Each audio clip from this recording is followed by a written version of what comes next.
الحمد للہ رب العالمین والصلاة والسلام علی من کان نبیا وآدم بین الماء والطین اما بعد فاعوذ باللہ من الشیطان الرجیم بسم اللہ الرحمن الرحیم۔ آج ہم انشاءاللہ عز و جل معرفت التجوید شروع کریں گے۔ درس نظامی کے نصاب میں یہ کتاب داخل ہے، اکثر مدارس میں کتاب پڑھائی جاتی ہے۔ ابتدائی طالب علم کو علم تجوید سکھانے کے لیے یہ کتاب پڑھائی جاتی ہے۔ جیسا کہ نام سے ہی ظاہر ہے کہ یہ کتاب علم تجوید میں ہے، معرفت التجوید۔ معرفت کا معنی ہوتا ہے جاننا، پہچاننا، تجوید یعنی علم تجوید، ٹھیک ہے، تجوید کو جاننا۔ اس کے نام سے ہی ظاہر ہے کہ یہ کتاب فن تجوید میں ہے، فن تجوید پر لکھی گئی ہے۔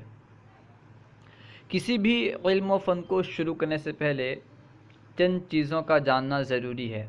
اولاً تو اس علم کا نام کیا ہے، جس علم کو آپ شروع کر رہے ہیں اس کا نام کیا ہے یہ معلوم ہونا چاہیے، سب سے پہلی چیز۔ دوسری بات، اس کی تعریف کیا ہے، اس علم کی تعریف کیا ہے۔ اولاً نام، پھر تعریف کیا ہے یہ بھی معلوم ہونا چاہیے۔ اس کے بعد اس علم کا موضوع کیا ہے، یعنی اس علم میں کس چیز سے بحث کی جاتی ہے یہ بھی معلوم ہونا چاہیے۔ پھر اس علم کی غرض کیا ہے، یعنی اس علم کو کیوں حاصل کیا جاتا ہے، اس علم کو حاصل کرنے کا فائدہ کیا ہے، یہ بھی ضروری ہے کسی بھی علم و فن کے شروع کرنے سے پہلے۔ اولاً نام، پھر اس علم کی تعریف، پھر موضوع کیا ہے، غرض و غایت کیا ہے، ان تمام چیزوں کو جاننا ضروری ہوتا ہے۔ علم تجوید، اس علم کا نام ہے تجوید، یعنی یہ جو فن تجوید ہے اس کا نام تو آپ جان چکے ہیں کہ اس کا نام ہے تجوید، علم تجوید، ٹھیک ہے۔ اب علم تجوید کا معنی کیا ہے، علم تجوید کا معنی بھی جاننا ہوگا۔ تجوید کا لغوی معنی ہوتا ہے، لغوی اعتبار سے تجوید کہتے ہیں التحسین والاتیان بالجید، یعنی کسی کام کو خوبصورت انداز سے بجا لانا، کسی کام کو اچھے اور خوبصورت انداز سے بجا لانا یہ تجوید کہلاتا ہے۔ تجوید یہ باب تفعیل سے ہے، تجوید تفعیل، لفظ تجوید باب تفعیل کا مصدر ہے، جس کا معنی ہے کسی بھی کام کو التحسین والاتیان بالجید، یعنی کسی کام کو احسن انداز سے اور خوبصورتی کے ساتھ بجا لانا، کر دینا، اسے تجوید کہتے ہیں۔ اور اصطلاح میں تجوید سے کیا مراد ہے، یہاں پہ تجوید سے کیا مراد ہے، اصطلاح میں تجوید سے مراد ہے، تجوید اس علم کو کہتے ہیں ہوا علم یبحث فیہ عن مخارج الحروف و صفاتها وعن طرق تصحیح الحروف و تحسینها، یعنی علم تجوید اس علم کو کہتے ہیں جس میں حروف کے مخارج اور ان کی صفات سے بحث کی جاتی ہے، جس علم میں حروف کے مخارج سے بحث کی جاتی ہے، یعنی کس حرف کا مخرج کہاں ہے، الف کہاں سے ادا ہوتا ہے، با کہاں سے ادا ہوتا ہے، سا کہاں سے ادا ہوتا ہے، مخرج کہاں ہے، مخرج کا معنی ہے نکلنے کی جگہ، ٹھیک ہے، یعنی الف کہاں سے نکلتا ہے، با کہاں سے نکلتا ہے، سا کہاں سے ادا ہوتا ہے، کہاں سے نکلتا ہے، اس کے نکلنے کی جگہ کیا ہے، جس علم میں حروف کے مخارج سے بحث کی جائے، نیز اس کی صفات سے ہوا علم یبحث فیہ عن مخارج الحروف و صفاتها، جس علم میں حروف کے مخارج اور حروف کی صفات سے بحث کی جائے، اور کس سے بحث کی جائے، وعن طرق تصحیح الحروف و تحسینها، اور حروف کو صحیح کرنے، حروف کو تصحیح اور تحسین سے جس میں بحث کی جائے، حروف کو صحیح ادا کرنے اور خوبصورت کرنے سے جس علم میں بحث کی جائے، کس طرح اسے خوبصورت انداز سے ادا کریں گے، ان تمام چیزوں کے تعلق سے جس علم میں بحث کی جاتی ہے اس علم کو کہتے ہیں علم تجوید۔ یہ تو علم تجوید کی تعریف تھی، کیا تعریف تھی، ہوا علم یبحث فیہ عن مخارج الحروف و صفاتها وعن طرق تصحیح الحروف و تحسینها، یعنی علم تجوید وہ علم ہے جس میں حروف کے مخارج اور ان کے صفات سے بحث کی جائے اور ان کے تصحیح و تحسین سے بحث کی جائے۔ اب علم تجوید کا موضوع کیا ہے، علم تجوید میں کس سے بحث کی جاتی ہے، علم تجوید میں کس چیز کے بارے میں بحث ہوتی ہے؟ جیسے فن طب ہے، فن طب میں انسان کے بدن سے بحث ہوتی ہے، علم نحو میں کلمہ اور کلام سے بحث ہوتی ہے، تو علم تجوید میں کس سے بحث ہوتی ہے؟ علم تجوید میں حروف ہجا سے بحث ہوتی ہے، الف سے لے کر کے یا تک جو 29 حروف ہیں انہیں حروف ہجا کہتے ہیں، حروف تہجی کہتے ہیں۔ علم تجوید میں حروف ہجا یعنی حروف تہجی سے بحث ہوتی ہے۔ الحاصل یہ کہ علم تجوید کا موضوع الف سے لے کر کے یا تک تمام حروف یعنی حروف تہجی ہیں۔ اب علم تجوید کی غرض کیا ہے؟ علم تجوید کیوں سیکھتے ہیں؟ علم تجوید سیکھنے کا مقصد کیا ہے؟ علم تجوید کا مقصد یہ ہے کہ قرآن کریم کو، رب تعالیٰ کے کلام کو عربی لب و لہجے میں معروف ادا کیا جائے، عربی لب و لہجے میں تجوید کے ساتھ معروف پڑھا جائے، غلط اور مجہول ادائیگی سے بچا جائے۔ علم تجوید کا موضوع کیا ہے، غرض کیا ہے، کیوں علم تجوید پڑھتے ہیں؟ تاکہ قرآن پاک کو عرب کے لب و لہجے میں اور معروف پڑھیں، غلط اور مجہول ادائیگی سے بچیں، پرہیز کریں، یہ علم تجوید کی غرض ہے۔ علم تجوید کا حکم کیا ہے؟ علم تجوید سیکھنا فرض ہے یا پھر واجب ہے یا سنت مؤکدہ ہے یا حرام ہے یا مکروہ ہے، کیا ہے؟ تجوید کا سیکھنا شرعی اعتبار سے کیا ہے، اس کا حکم کیا ہے؟ علم تجوید کا سیکھنا یہ فرض کفایہ ہے۔ علم تجوید کا سیکھنا یہ فرض کفایہ ہے۔ فرض کفایہ کا کیا مطلب؟ اگر چند لوگوں نے سیکھ لیا تو کسی سے سوال نہیں ہوگا، اگر کسی نے بھی نہیں سیکھا تو پھر سب سے سوال ہوگا، سب کا مؤاخذہ ہوگا، ٹھیک ہے؟ اسے کہتے ہیں فرض کفایہ۔ علم تجوید کا سیکھنا یہ فرض کفایہ ہے، لیکن قرآن پاک کو تجوید کے ساتھ پڑھنا یہ فرض عین ہے۔ ہر مسلمان کو چاہیے کہ قرآن پاک کو تجوید کے ساتھ پڑھے، بغیر تجوید کے قرآن پاک پڑھنا کسی کے لیے بھی جائز نہیں ہے، درست نہیں ہے، صحیح نہیں ہے۔ تو اللہ اس کا حکم کیا ہوا کہ تجوید سیکھنا فرض کفایہ ہے، یعنی چند لوگوں کے حاصل کرنے سے اس میں مؤاخذہ نہیں ہوگا، لیکن تجوید کے مطابق قرآن پاک پڑھنا یہ فرض عین ہے۔ ہر مسلمان کو تجوید کے مطابق قرآن پاک پڑھنا چاہیے، علم تجوید اس لیے سیکھنا چاہیے۔ اعلیٰ حضرت رحمۃ اللہ تعالیٰ علیہ فرماتے ہیں کہ اتنی تجوید سیکھنا کہ ہر حرف دوسرے حرف سے صحیح ممتاز ہو فرض عین ہے، بغیر اس کے نماز قطعاً باطل ہے۔ اعلیٰ حضرت فرماتے ہیں کہ اتنی تجوید سیکھنا، جاننا، جتنی تجوید سے ایک حرف دوسرے حرف سے صحیح ممتاز ہو جائے، صحیح طور پر فرق کیا جا سکے دو حرف کے درمیان، تو اتنی تجوید سیکھنا فرض عین ہے۔ اگر اتنی تجوید نہیں ہے تو پھر نماز باطل ہے۔ جیسے بہت سارے الفاظ ہیں جو آپس میں ملتے جلتے ہیں، جیسے سین ہے اور شین ہے۔ اکثر دیکھا جاتا ہے کہ لوگ دونوں کو شین ہی پڑھتے ہیں یا پھر سین ہی پڑھتے ہیں، ایک ہی طرح پڑھتے ہیں، تو سین اور شین میں فرق کرنا ضروری ہے۔ اس طرح جتنے بھی الفاظ ہیں، ایک حرف کو دوسرے حرف سے صحیح طرح فرق کر لینا، اتنی تجوید کم از کم ضروری ہے، اس کے بغیر نماز نہیں ہوگی۔ علم تجوید کے سیکھنے کے بارے میں، اس کے بارے میں بہت فضائل وغیرہ بھی ہیں۔ قرآن پاک کی کیونکہ علم تجوید میں جو ہے نا، گویا کہ یہ قرآن پاک کی تعلیم ہے، اور قرآن پاک کی تعلیم کے بارے میں بہت فضائل احادیث وغیرہ میں مروی ہے۔ جیسا کہ حدیث پاک میں ہے، خیرکم من تعلم القرآن وعلمہ، یعنی تم میں بہترین شخص وہ ہے جو قرآن سیکھے اور دوسرے کو سکھائے۔ خیرکم من تعلم القرآن وعلمہ، یعنی تم میں بہترین وہ ہے جو قرآن سیکھے اور سکھائے۔ یہ علم تجوید بھی قرآن کا علم ہے، علم تجوید سیکھنا بھی قرآن کو سیکھنا ہے، کیونکہ اگر کوئی شخص بندہ قرآن کو صحیح طرح پڑھ نہیں پائے گا تو سمجھے گا کیا؟ تو یہ بھی قرآن کا علم ہے۔ علم تجوید سیکھنا گویا کہ قرآن سیکھنا ہے۔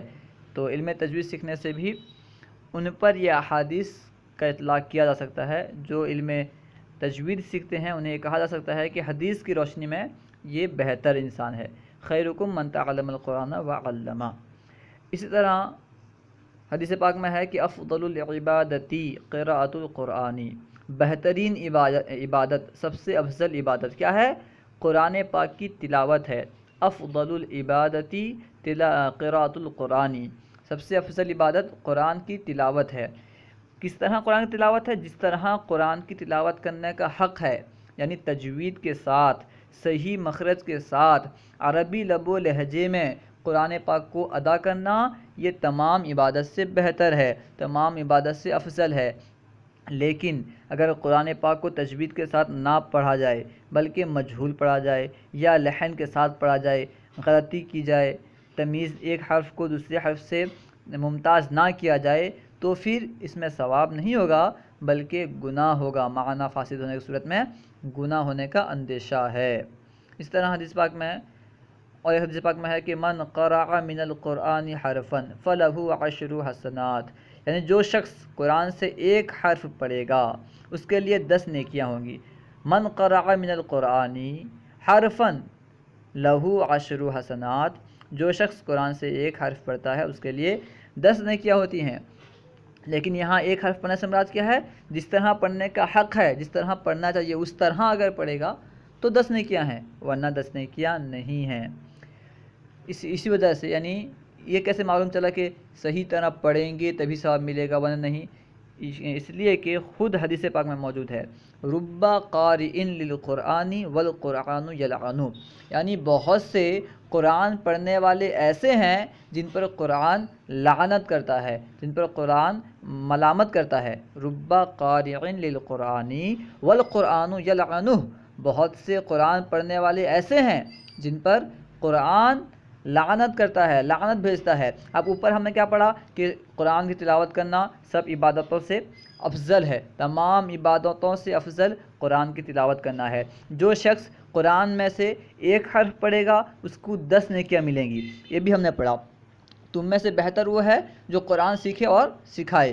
ان تماموں میں قرآن پڑھنے کے فضائل بیان کیے گئے ہیں، اور کہا جا رہا ہے نیچے کہ پھر کہا جا رہا ہے کہ رب قارئ للقرآن والقرآن یلعنہ، یعنی بہت سارے قرآن پڑھنے والے ایسے ہیں جن پر قرآن لعنت کرتا ہے۔ ایک طرف تو قرآن پڑھنے والوں کی فضیلت بیان کی جاتی ہے، دوسری طرف خود حدیث میں قرآن پڑھنے والوں پر مذمت بیان کی جاتی ہے کہ قرآن ان پر لعنت کرتا ہے۔ تو معلوم کیا چلا قرآن کیوں لعنت کرتا ہے؟ ان کو قرآن پڑھنا صحیح طرح نہیں آتا، یعنی جو غلط پڑھتے ہیں ان پر قرآن لعنت کرتا ہے، اور جو صحیح پڑھتے ہیں انہیں نیکیاں بھی ملتی ہے، وہ سب سے بڑی عبادت بھی کرتے ہیں اور وہ لوگوں میں بہتر بھی ہوتے ہیں۔ حاصل یہی ہوا کہ اگر صحیح پڑھا جائے تو ثواب ملے گا، اگر صحیح پڑھا جائے تو نیکیوں کے مستحق ہوں گے، ورنہ پھر گناہ ملے گا، جس طرح کہ حدیث پاک میں فرما دیا گیا رب قارئ للقرآن والقرآن یلعنہ، بہت سارے قرآن پڑھنے والے، کتنے ہی زیادہ قرآن پڑھنے والے ایسے ہیں جن پر قرآن خود لعنت کرتا ہے، لعنت بھیجتا ہے۔ اب آئیے انشاءاللہ عز و جل ہم معرفت و تجوید سے کچھ پڑھ لیتے ہیں۔ انشاءاللہ عز و جل اللہ نے چاہا تو اس کا سلسلہ جاری رہے گا۔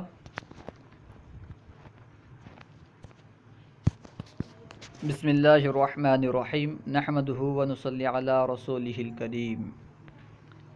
سب سے پہلے بیان کر رہے ہیں حاشیے میں دیکھیں، سب سے پہلے بسم اللہ الرحمن الرحیم نحمدہ ونصلی علی رسول الکریم، اس کے بعد ترتیل کی تعریف بیان کر رہے ہیں۔ تعریف ترتیل، حروف کو صحیح مخارج و صفات کے ساتھ ادا کرنا، نیز محل وقف و کیفیت وقف کی رعایت کرنا۔ ترتیل کسے کہتے ہیں؟ ترتیل کی تعریف بیان کر رہے ہیں سب سے پہلے مصنف جو محشی ہیں حاشیہ والے، وہ بیان کر رہے ہیں کہ حروف کو صحیح مخارج اس صفات کے ساتھ ادا کرنا، حروف کو جو اس کا مخرج ہے اس مخرج کے ساتھ اور اس کی صفات کے ساتھ ادا کرنا، نیز محل وقف، کہاں وقف کرنا ہے اور کس طرح وقف کرنا ہے، کیفیت وقف کی رعایت کرنا۔ اولاً تو حروف کو اپنے مخرج سے اور اپنی صفات کے ساتھ ادا کرنا، نیز کہاں پہ وقف کرنا ہے، کس طرح وقف کرنا ہے، اسے جاننا یہ ترتیل کہلاتا ہے۔ ٹھیک ہے، اب دیکھیں کتاب میں نمبر 1، قرآن شریف شروع کرنے سے پہلے اعوذ باللہ من الشیطان الرجیم پڑھنا چاہیے، چاہے کسی سورت سے پڑھیں یا درمیانے سورت سے شروع کریں۔ یعنی قرآن پاک اگر ہم پڑھنا چاہیں تو ہمیں چاہیے کہ پہلے اعوذ باللہ من الشیطان الرجیم پڑھ لیں، چاہے ہم قرآن پاک سورت سے شروع کریں، یعنی سورت کی ابتدا سے ہم پڑھنا شروع کریں یا کسی سورے کے بیچ سے ہم پڑھنا شروع کریں، تلاوت آغاز کریں، تلاوت شروع کریں، ہمیں ہر حالت میں چاہیے جب بھی ہم تلاوت شروع کریں اس سے پہلے اعوذ باللہ من الشیطان الرجیم پڑھ لیں۔ اعوذ باللہ من الشیطان الرجیم سے مراد کیا ہے؟ استعاذہ پڑھ لیں۔ حاشیے میں دیکھیں، استعاذہ پڑھ لیں۔ استعاذہ کے یہی الفاظ یعنی اعوذ باللہ من الشیطان الرجیم، یہی الفاظ پسندیدہ ہیں، اس لیے مصنف نے کہا کہ ہمیں قرآن پاک شروع کرنے سے پہلے اعوذ باللہ من الشیطان الرجیم پڑھ لینا چاہیے۔ لیکن یہی پڑھنا ضروری نہیں ہے، بلکہ استعاذہ کے دوسرے الفاظ بھی ہو سکتے ہیں۔ کمی اور زیادتی کے ساتھ پڑھنا بھی درست ہے، صحیح ہے، کیونکہ استعاذہ کے یہی الفاظ پسندیدہ ہیں، اسی لیے مصنف نے کہا کہ اعوذ باللہ من الشیطان الرجیم پڑھ لینا چاہیے۔ وہی بات حاشیے میں محشی فرما رہے ہیں، حاشیہ نمبر 1 میں دیکھیں، استعاذہ کے الفاظ پسندیدہ ہیں، اس کے علاوہ اور طریقے بھی ہیں، یعنی کمی و زیادتی کے ساتھ اور طریقے بھی ہیں، کیونکہ قرآن شریف میں حکم استعاذہ تو آیا ہے، استعاذہ پڑھنے کا حکم تو آیا ہے، مگر الفاظ استعاذہ نہیں آئے کہ اس طرح پناہ مانگی جائے۔ استعاذہ کا معنی ہوتا ہے پناہ مانگنا، پناہ طلب کرنا، یعنی اللہ کی پناہ طلب کرنا شیطان وغیرہ سے، پناہ طلب کرنا استعاذہ کہلاتا ہے۔ قرآن پاک میں پناہ طلب کرنے کا حکم آیا ہے، استعاذہ کا حکم آیا ہے، لیکن کن الفاظ کے ذریعے، کن الفاظ کے ساتھ استعاذہ کیا جائے، پناہ طلب کیا جائے، یہ الفاظ قرآن پاک میں مذکور نہیں ہیں۔ جب مذکور نہیں ہے تو اعوذ باللہ من الشیطان الرجیم پڑھنا لازم نہیں ہے، ضروری نہیں ہے، بلکہ پناہ پہ معنی استعاذ پر دلالت کرنے والے دوسرے الفاظ بھی استعمال کر سکتے ہیں۔ نمبر 2، سورہ توبہ کے علاوہ ہر سورت کے شروع میں بسم اللہ الرحمن الرحیم ضرور پڑھنا چاہیے، خواہ شروع قرأت ہو یا درمیانی قرأت ہو، یعنی بسم اللہ کوئی بھی سورت ہو، سورہ توبہ یعنی سورہ برآت، سورہ توبہ کا دوسرا نام سورہ برآت بھی ہے، ٹھیک ہے۔ سورہ توبہ یعنی سورہ برآت کے علاوہ کوئی دوسری سورت اگر ہم شروع کریں تو اس وقت ہمیں بسم اللہ پڑھنا چاہیے۔ تو دوسری سورت حاشیہ نمبر 2 دیکھیں، حاشیہ نمبر 2 میں دیا گیا ہے کہ استعاذہ کا پڑھنا ہمارے نزدیک سنت مستحبہ ہے۔ لکھا ہے نا کہ یہاں پہ سورہ توبہ کے علاوہ ہر سورت کے شروع میں بسم اللہ الرحمن الرحیم ضرور پڑھنا چاہیے۔ تو ضرور سے مراد کیا ہے؟ یہاں پہ جو حاشیہ نمبر 2 میں نہیں بلکہ نیچے حاشیہ نمبر 4 میں دیکھیں، حاشیہ نمبر 4 میں لکھا ہے کہ اس کے لیے بسملہ یعنی آیت رحمت ہے، کیوں نہیں پڑھ سکتے؟ انہوں نے کہا نا کہ سورہ توبہ کے علاوہ ہر سورت کے شروع میں بسم اللہ الرحمن الرحیم ضرور پڑھنا چاہیے، تو سورہ توبہ میں کیوں نہیں پڑھیں گے؟ سورہ توبہ یعنی سورہ برآت میں ہم بسم اللہ الرحمن الرحیم کیوں نہیں پڑھیں گے؟ وہی بات حاشیے میں بیان کر رہے ہیں، اس لیے کہ بسم اللہ آیت رحمت ہے اور سورہ توبہ کی ابتدا آیت غضب سے ہے، اسی وجہ سے ہم سورہ توبہ میں بسم اللہ الرحمن الرحیم نہیں پڑھیں گے، جسے محشی نے بیان فرما دیا، ٹھیک ہے۔ اور دوسری بات یہاں جو کہا گیا کہ ضرور پڑھنا چاہیے، اس کے بارے میں محشی فرما رہے ہیں کہ ضرور پڑھنا چاہیے سے مراد کیا ہے؟ اس لیے کہ ہر سورت کے شروع میں یہ بسم اللہ مرسوم ہوتا ہے۔ کیوں ضرور پڑھنا چاہیے؟ اس کی وجہ کیا ہے؟ کیونکہ سورہ توبہ کے علاوہ ہر سورت کے شروع میں اگر آپ دیکھیں گے تو بسم اللہ الرحمن الرحیم لکھا ہوا ہوتا ہے، اسی وجہ سے ہر سورت کے شروع میں بسم اللہ الرحمن الرحیم پڑھنا چاہیے، لیکن یہ فرض و واجب نہیں ہے کہ اگر کوئی شخص نہ پڑھے چھوڑ دے تو گنہگار ہوگا۔ اور اس سے پہلے جو استعاذہ کے بارے میں ہم نے پڑھا تھا کہ قرأت کے شروع میں جب ہم تلاوت شروع کریں تو استعاذہ پڑھنا چاہیے، تو یہاں پہ پڑھنا چاہیے اس سے مراد کیا ہے، یعنی اس کا حکم کیا ہے؟ پڑھنا فرض ہے، واجب ہے؟ اس کے بارے میں حاشیہ نمبر 2 میں فرما رہے ہیں کہ استعاذہ کا پڑھنا ہمارے نزدیک سنت مستحبہ ہے، استعاذہ پڑھنا تلاوت سے پہلے سنت مستحبہ ہے، فرض یا واجب نہیں ہے۔